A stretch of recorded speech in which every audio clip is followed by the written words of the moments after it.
Who do you think you are? That's what the inner voice was telling me when I was trying to record last week's video. Really, who do you think you are? That's what was going through my head when I was editing it and like getting it ready to publish. And the voice kept on, and it just sat in my photos folder for a good couple of days while those thoughts went round in my head. And that inner critic nearly stopped me from pressing publish on last week's video. So you might have an inner critic, that voice that's always with you, the one that asks you what do you think you're doing, or tells you that you're lazy, or questions your ability to follow through on the things that you've promised yourself you're going to do. It's that voice that's always with you.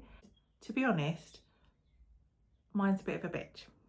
She's a proper mean girl, and I notice that she is the loudest when I'm trying to do something that is a bit new or a bit different or a bit of a push.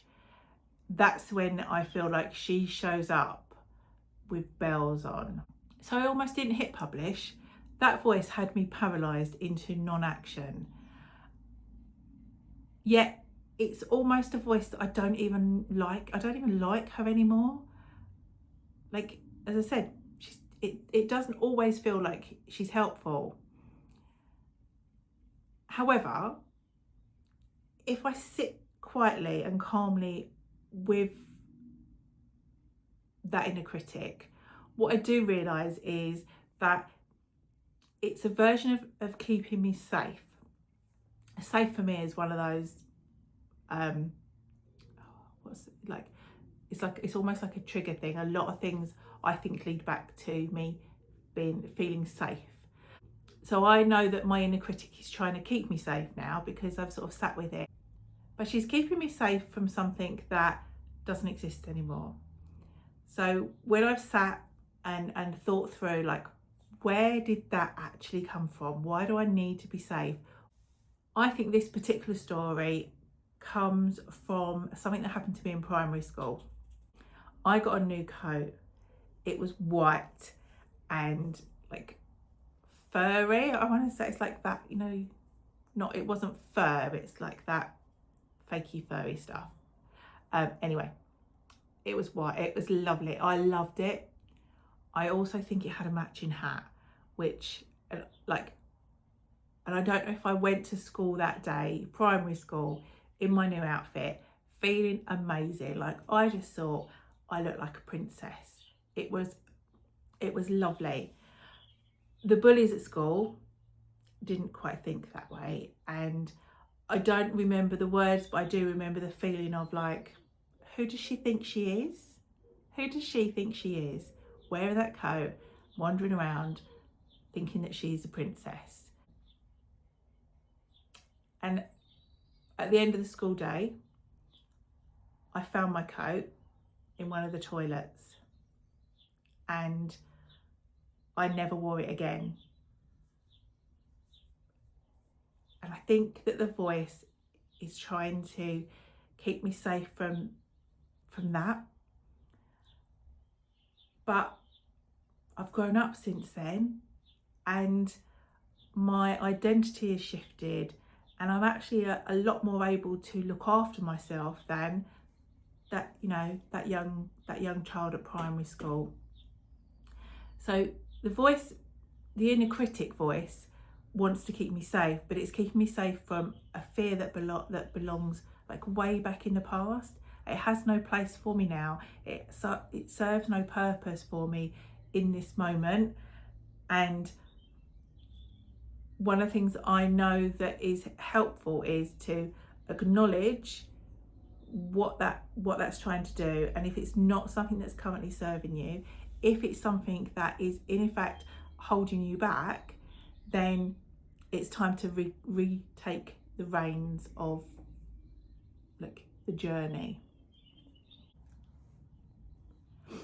So if the The thoughts aren't facts, and it's not a universal truth, which might be something that I talk about at another time.